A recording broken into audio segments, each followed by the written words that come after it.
Welcome to the Cork Creative Podcast. With this podcast, we hope to promote local creative businesses and people. I am your host, Geraldine Hennessy, and today I am joined by Anna Groniecka in the beautiful surroundings of Fernhill House Hotel in Clonakilty. In this episode, we discuss Anna's creative roots, taking the leap into full-time photography, the intense nature of her work, and going with the flow. Anna also shares some good advice for people starting out in business. So you're very welcome to Cork Creative, Anna. Hi Geraldine, happy to be here. So tell us a little about you and how you got into photography. So my name is Anna Groniecka, or English version Groniecka. I am originally from Poland. I came to Ireland in 2006. You know, it's like I'm from the family where men were generally just working in coal mines. Mm-hmm. So basically being a photographer was not ever considered a kind of good career choice, So basically my dad, when he was only 29, he had an accident in the mine and, he kind of started doing other things. He was never really a professional photographer, but he was doing quite a lot of photography, like paintings, like writing poems and stuff like that. And I was only small. I was about 5 or 6. So I watched him kind of doing those things. And I think it's actually funny that my dad still has such an artistic soul, and my mom is an accountant. So you can only imagine. Yeah. I still remember when he was developing all the kind of old films in our tiny bathroom in Poland with no windows. So I don't know, somehow that love for photography grew in me over the years. And it was always in the background. Mm-hmm. But like I said, it's like there wouldn't be kind of your primary choice, because people look at artists and that can be your job, you know. So I went into administration, and but photography was existing in my life. So I got my first camera in 2000, was it 8, 9? Well, the proper one, let's say, DSLR, because earlier, you know those little cameras with film that you just had, So I used to use them, but then I said, look, it's actually fun, so let's do that. And then after a few years, I actually self-taught, and it's quite interesting that I kept it going in the kind of background. When my second child was born, I just kind of said, look, maybe I'm gonna try to go full-time into photography. And friends and family started booking me for kind of stuff, like some communions here and there. And then somehow from there, it kind of grew into a full-time business. I am working as a photographer since, I think, December 2016 now. Okay. So it's been a while now, yeah. Would your father be just very naturally very creative? Like he's just a kind of creative type as such? Yeah, even his handwriting, for men, his handwriting is really like calligraphy, very sort of like leaning into the right and very beautiful writing. You wouldn't say it's a man kind of writing kind of style. So he always had this soul. I think if he was maybe born in different place or different time, maybe he'd be some sort of artist. Sometimes reality takes over, and it's what we are. There's a big difference between having to work in a mine and being creative. It must have been kind of a challenge for him to kind of balance the two, I suppose. I think up to some extent, he was actually that was natural. That was the kind of path that you're supposed to kind of follow. It's like some kids, 30, 40 years ago were told, oh, you have to get married young, you have to have a full-time job, 9 to 5. And lots of people are conditioned to do that. It's not natural. Well, it's getting better now, but for lots of people, it's like, how can you have your own business? Is it a real job? Even I was asked, being at the wedding, photographing a wedding, I was like, what's your full-time job? And I'm just like, I have 2 cameras, hanging off my neck, photographing wedding here, and you're asking me what my full-time job is. Yeah. So I think some people just don't. But since he kind of knew he has to have a full-time job, to provide for the family and stuff, he kind of I think that was his kind of way of maybe just kind of showing his soul and stuff, because my dad was never really kind of very emotional, open person, let's say, like, but we all know he loves us and like, Very good. Yeah. So he was a good, I suppose, role model for you. You could see that he did that kind of in his spare time. And then you changed from your administration role into being a photographer yourself. And did you find the transition from being like working in admin to becoming a photographer, did you find that difficult or? So when I was about 12, I decided I want to be a psychologist. And it was my kind of main focus for like years. And then I actually was studying social studies in Poland. So I ended up with a degree in social studies. And then in administration as well, when I was doing the kind of distribution work and a bit of logistics and stuff, I went to study business and then I'm working as a photographer. But I believe that everything you experienced in your lifetime actually led you to this moment where you are. So to be honest with you, it's like my social studies, my business studies, my work and everything up to date actually helps me to be a better photographer, understanding my clients better, put myself in their shoes as well. And I'm quite an empath as well. So I can nearly see kind of shifts if someone is kind of feeling awkward and stuff, and I can react to it quite quickly. I do it on a subconscious level, obviously. But I think that all the kind of skills that I learned and practiced in my lifetime just like making me a better photographer, So it's brought you to this point in time as such, Yeah. And what kind of camera do you use? Let's get a bit technical now. What kind of camera do you use now? Is it the same as that original camera that you bought a few years ago? Or? No, it's not.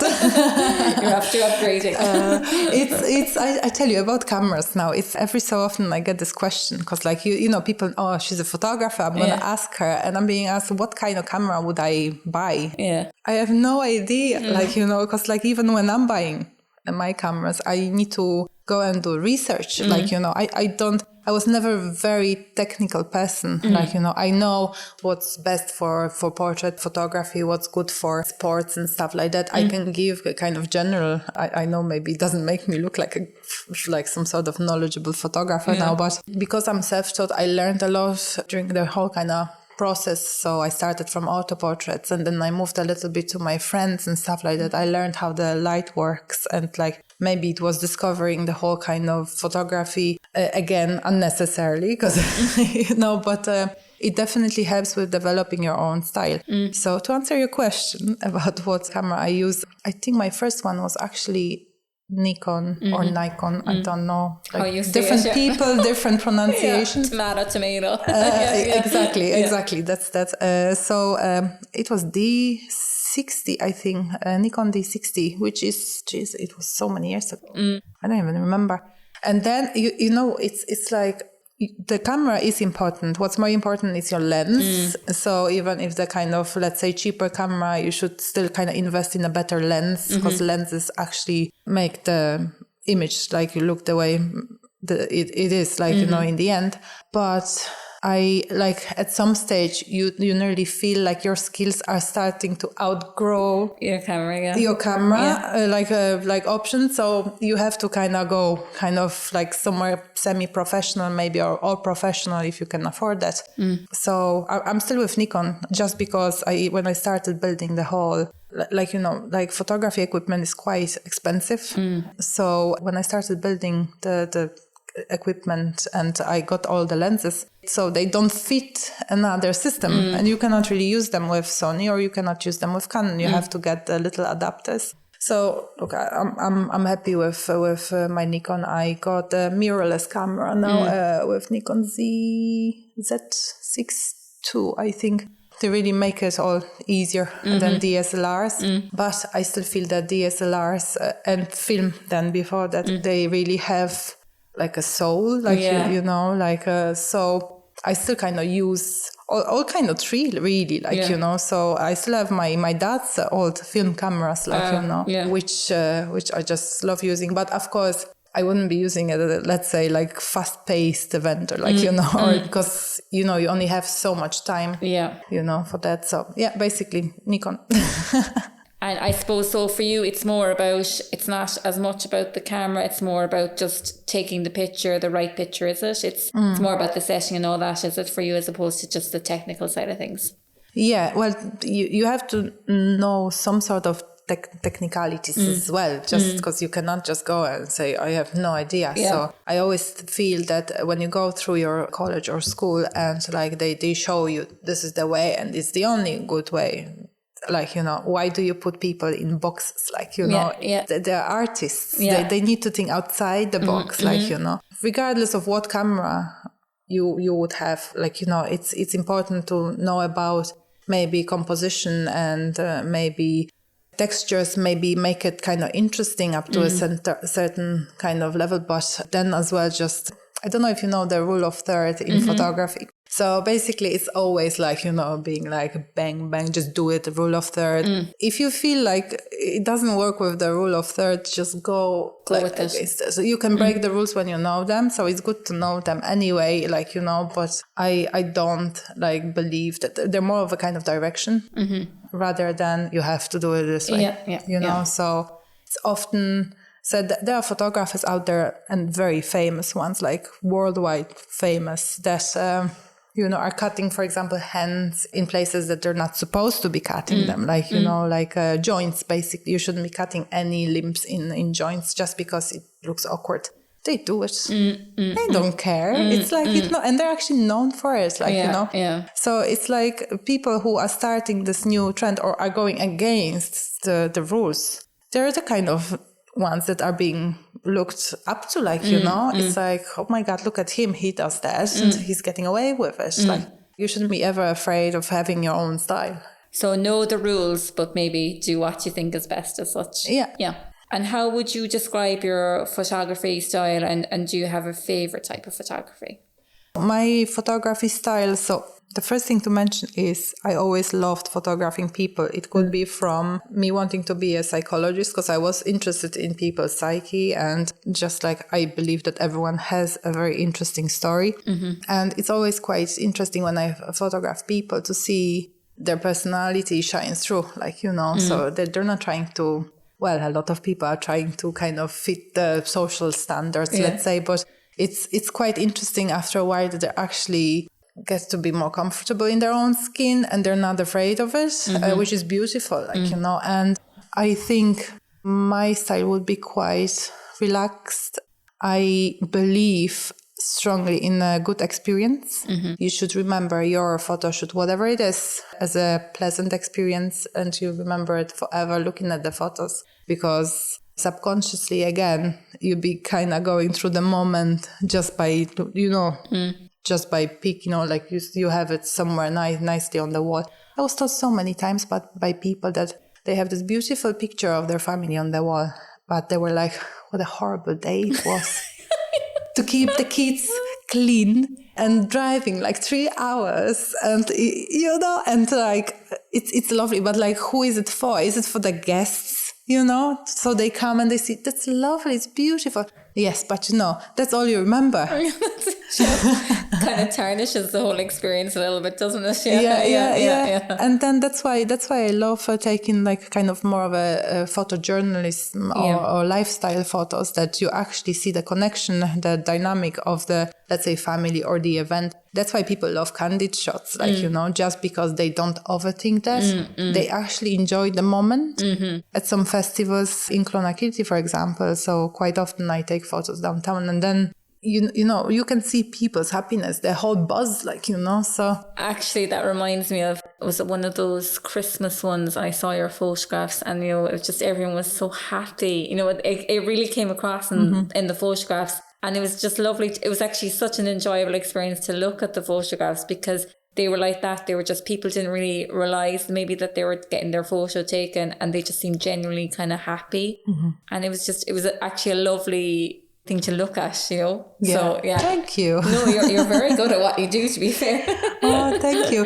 It's actually, you have lifestyle, and then there is a new trend coming, which is, it's more intimate again. So I can see the trend going across Europe now, that you have photographers who come to you for a half a day or a day, and you just have kind of like normal activities. Let's say you decide to, I don't know, bake cookies with your kids or something, because with kids there is more action as well. They don't care so much about anyone there, like with a camera, or if they do, that it's just gonna be very short-lived. They're interested in about 2 seconds and then they've moved on. Who's that person? And they're just there. I have no interest in them anymore. And I think adults are very sort of like self-conscious, and like they're just like, oh, they're gonna take a bad photo of me now, I look horrible, and like it's very unnecessary. But the whole idea is to photograph not only kind of smiley faces, but like everything what's going in your family. So basically it's not to expose some kind of moments, like but this is for you to I don't know, in 10 years you look at it and you'll be like, oh my god, look, she was crying because she couldn't do this, or like something happened. So it's about capturing all the emotions, which is very interesting. I'm not sure if like lots of people are ready for that. But I like the idea of it. It's kind of capturing like an actual moment in time, and actual how things actually are, as opposed to just a kind of pose picture. It's actually a very nice idea. Now I'm just trying to imagine my children and maybe probably punching me and punching each other. I don't know where, but I like the idea of it. It's great. So like when I think lifestyle is more than you actually are preparing yourself before the photo shoot as well. So maybe you get some hair, maybe makeup, you pick your kind of clothes and stuff like that. While the kind of more intimate version of it is like you just like as you are, like in your pajamas, just letting someone in, and then nearly like capturing the day as it goes, like of course you have to come up with some sort of activities, otherwise you're gonna end up just like, I don't know, with my children. They would be sitting and playing games all day, and I'd be working.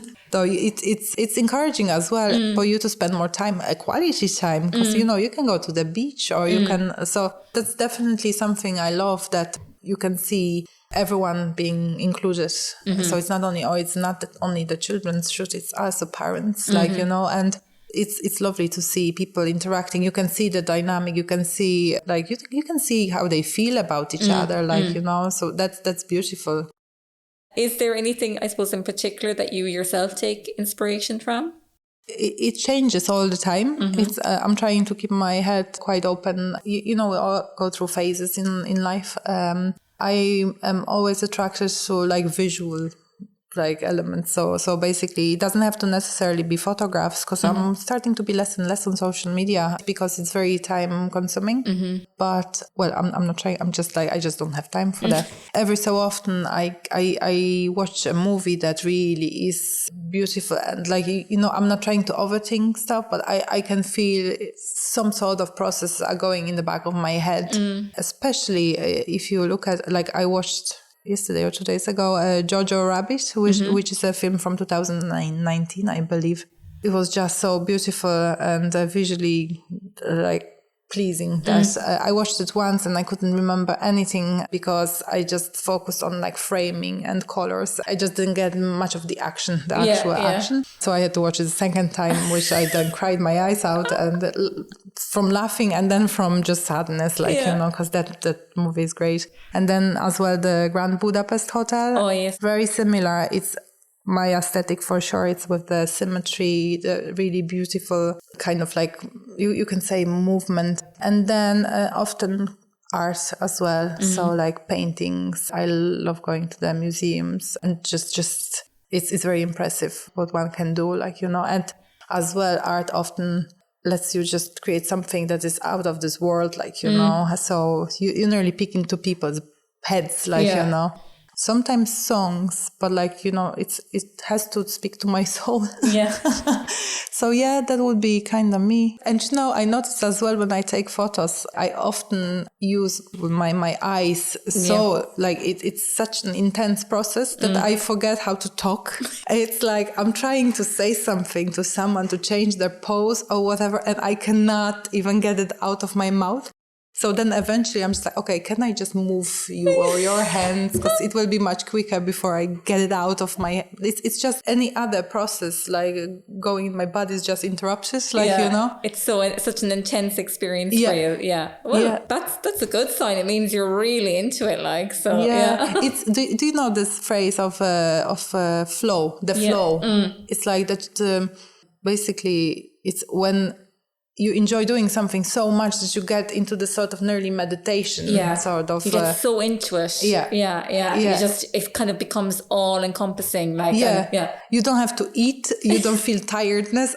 Geez, so many times I was just like, I need to make sure sometimes that I'm kind of looking after my subjects, like my people I photograph, just because, like, you know, if I really enjoy it, it's like I'm gonna get them to be there with me for like hours and hours to come. And I'm just like, oh no, they have to go and eat as well. They need to go to the toilet.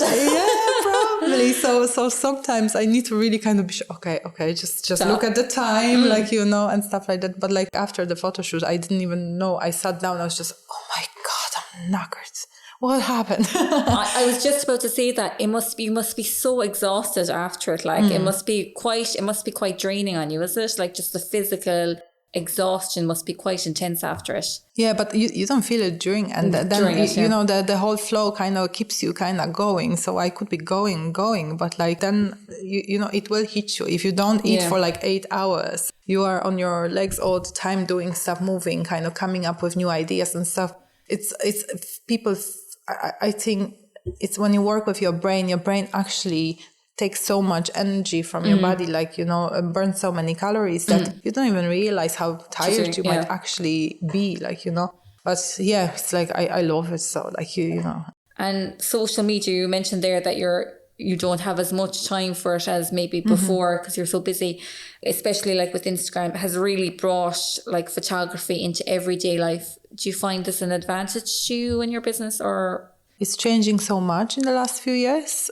I think it's not necessarily a platform for photography anymore. I definitely get clients from Instagram, and I find it very, very handy. Like, even though I have a website, Instagram is still sort of like nearly one look and you kind of know someone's style straight away, which is great. And it's great as well for the sort of more social media, social aspects. I think Facebook is still being used more by people, but that's what numbers say anyway. But Instagram is great. It's better for connecting with people who you don't even know. And it creates the sort of feeling that you actually know the people. You don't even realize that people do kind of watch, like, you know, they look and they kind of, maybe they don't react, so you don't know.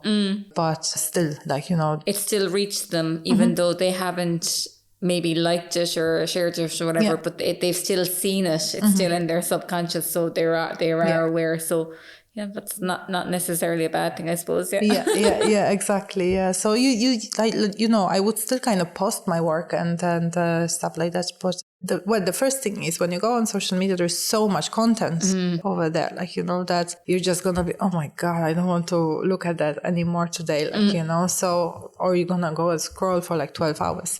And then it really takes loads of time to go and come up with some sort of caption, like, you know, and which is not going to be kind of repeating itself over and over again. Because I don't create kind of graphics, let's say.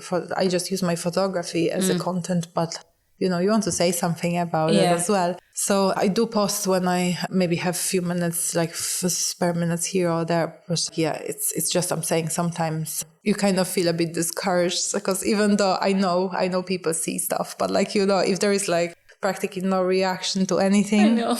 And all the work that it took to do that. Yeah. Exactly. You know what I say. So like, you know. So we'll see where Instagram is going to go. For now, I even heard that TikTok is not the place to be anymore.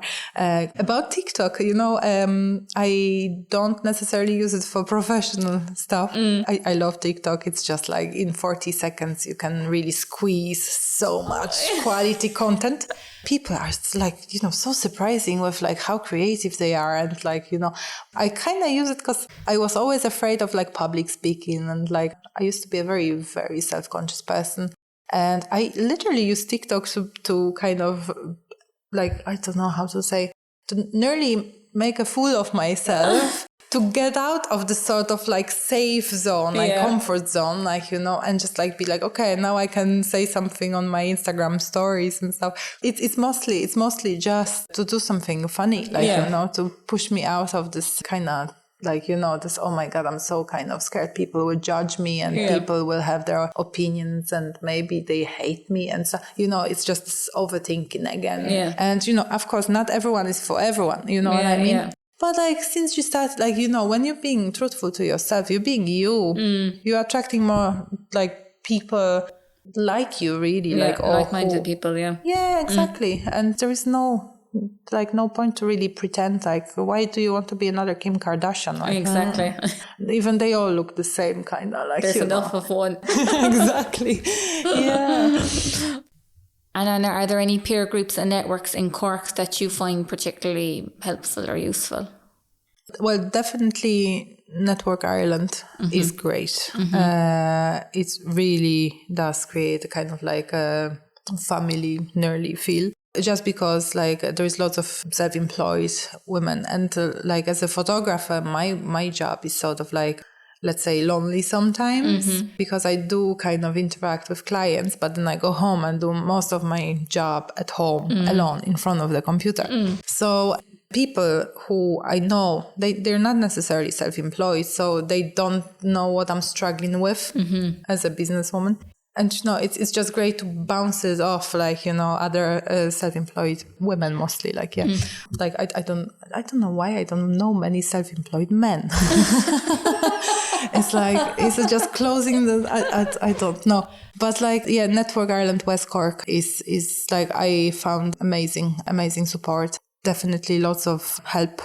So that would be one. I tried being with photography kind of societies, not in Ireland, in the UK, but I did not see the kind of like value. So I don't know if I just wasn't using that enough, or like, or maybe it was because of COVID. We didn't really see anyone in person either. I think it's when you're self-employed, you're lacking this face-to-face contact and the kind of more of an online sort of memberships that you don't ever see people, like, you know, they don't necessarily deliver. So it depends what you're probably looking for. So for me, definitely Network Ireland West Cork. Great. And what are the biggest challenges you face? Like, do you think being a solo entrepreneur as such, that's a big challenge, I suppose, you face it? Yeah. Do you have any other kind of big challenges? Yeah, that would be one. Then sometimes, not so often, but sometimes that kind of bias, maybe that I'm a woman. I was starting when I was in my mid-20s, kind of like, you know, so it was probably like, why girl that age from Poland originally is doing photography? Like, you know, what is that about?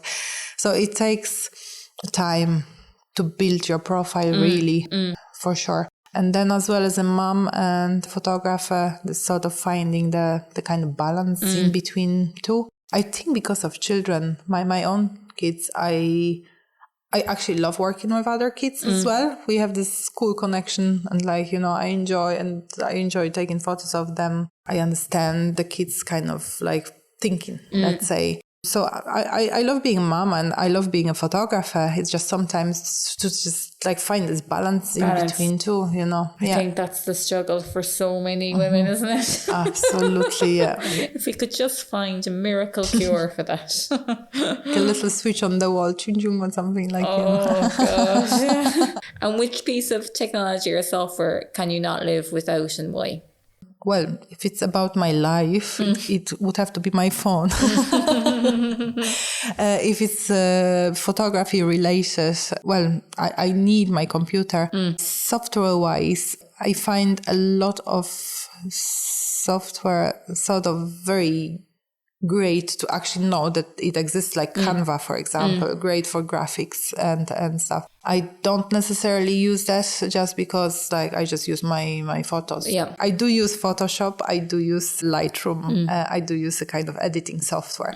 It is great to have that. But I remember when I was starting off, my small daughter, she was only 3 or 4. I didn't have a computer at all, desktop. I didn't have any. I only had my laptop. And my daughter, by accident, she dropped my laptop on the floor on the corner.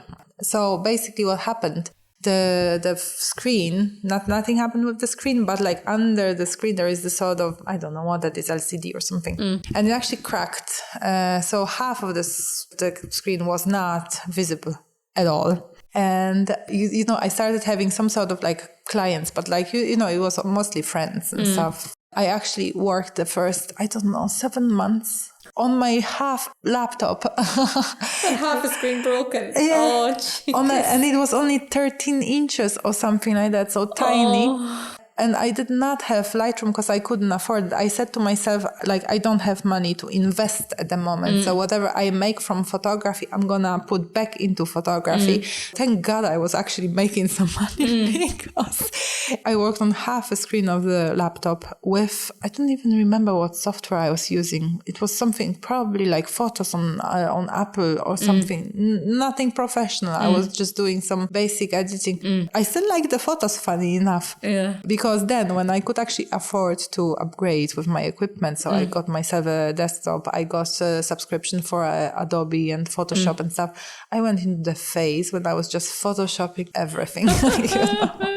Which I cannot look at those photos like anymore because they're just too much Processing, too much editing. Yeah. Oh, and like a lot of photographers actually don't get out of this phase, which is kind of quite sad, you know, because it's really too heavy. Like, you know, I'm not even saying it's a trend, but I think good photography is supposed to look like there is no editing done to it. Like, you know, so there is editing obviously, but there, like it shouldn't even tell you that there was anything done.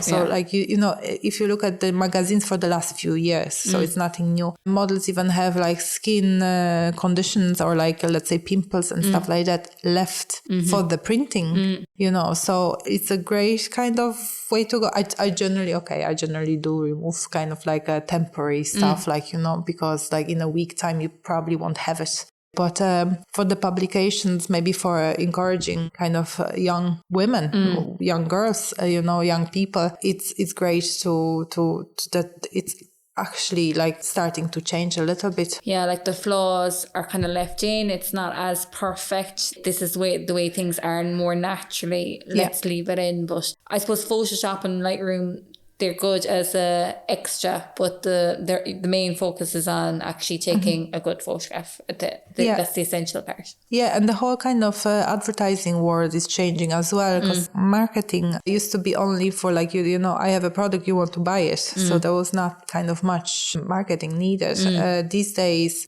like they're trying to get onto the deeper level now, not even the kind of like, oh, you work just by yourself. What is it, L'Oreal or something like that? Like, you know, have beautiful hair. No, they're showing the kind of real people now, you know. So it's like you're gonna go, even if you look at the website, let's say, and you see only like stock photos, so beautifully kind of done photos, you're gonna start thinking, is that a real website? Yeah, exactly. You know? So you need this personal aspect to everything, and it's great because then you actually know the real person or the real kind of values and like, you know, behind the brand, you know, not only like, you know, it's the perfect version, real life. We want the real life version. Exactly. So I suppose photography has to kind of work along go with the same thing. Not everything has to be perfect. It has to be kind of more like real, and photography has to go with that vibe as well. Yeah. Well, you know what? There is a lot of kind of ways to improve certain things in photography. So like if you know how to use the light, for example, that is definitely one of the biggest things in photography. Composition is another. Then what level, like what level you should take? Is it eye level? Generally, you should take photos from a level of your eyes or a little bit higher than that. But you can really kind of change people's appearance. Like people's look, like, you know, if you go kind of a little bit higher again, or like, you know, not necessarily lower, because you're gonna make it quite awkward. You don't want to shoot into people's nose. Or their chins. But that is down to posing then, because it's like a lot of people find it quite awkward what I tell them to do, like, you know. But if you are stressed during your photo shoot and you're trying to kind of like, you can see it in the body language. So for me, nearly kind of like like, assessing your body language tells me a lot about how you feel in the moment. There is a lot of ways to really improve the final photographs, without even going into editing. Yeah. And I heard this very, very wise advice that your editing starts in your camera. And to be honest with you, sometimes like when I was going through this Photoshop phase, I was just, I can fix it in Photoshop.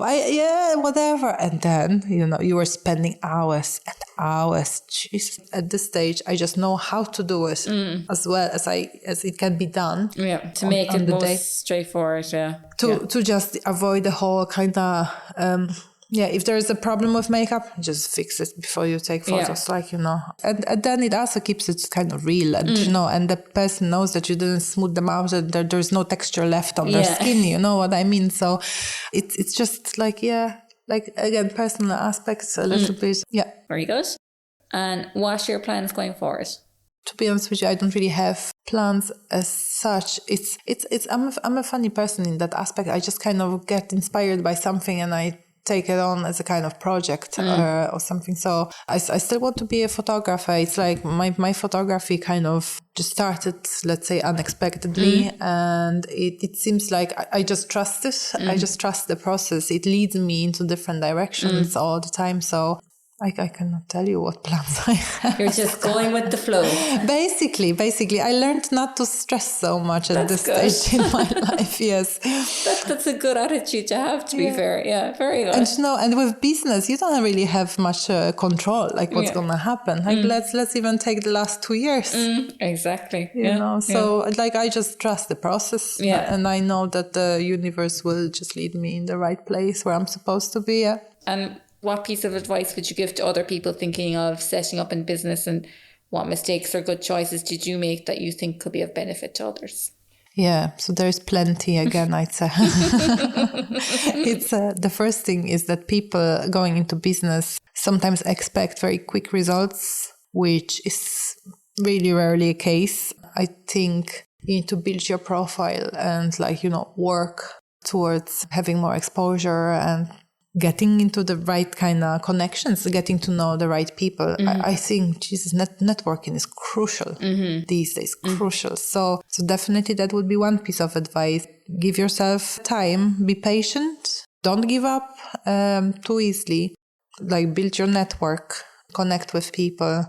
Be kind, I'd say, as well, because you have sometimes people who are not really kind, and you kind of, that most people actually, they're not really doing great in their business. I think it's just the internal frustration or something like that. And then as well, don't throw yourself at anything that comes your way. It's sometimes you're just gonna waste your time instead of just you need to think before you're gonna invest your time into something. So some things there's no kind of there's no way you're gonna benefit from that long term, or there will be no benefit at all to you. And so you have to be quite wise, because there is only limited time you have as well, so be wise about who you kind of work with.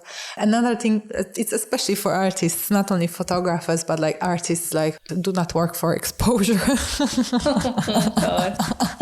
It's or at least limit that to certain number, but if I've been asked so many times just to work for the exposure, and it doesn't happen anymore, funny enough. But as long as you don't mind when it's beneficial to you, I noticed that lots of people don't appreciate you doing the work because it came to them for free. So they didn't pay anything. So even now, even if it's for family or something, I just get a little bit something like a token money or something like that, just to get if you have to pay for something, loads of money. I'm not saying now that's but you're gonna appreciate it more. Exactly, yeah. And value that more as well. And I noticed that thing that even if you're doing something for someone and they say for exposure, just charge something. Whatever. Yeah, exactly, yeah. Yeah, so that's another kind of advice. Get inspired by other artists or other people, but do not try to copy them, because people will eventually book you for your style, for your approach, and for the whole kind of experience that you have coming with your service or your product even. But like, you know, copying someone, it's never gonna work really long term. So yeah, definitely that as well. Yeah, that would be it. I think it was quite a few. Lots of good advice. So if you'd like to learn more about Anna and her work, you can find links to her website and social media on corkcreative.ie. So thanks very much, Anna, for joining us. Thank you, Geraldine. It was a pleasure.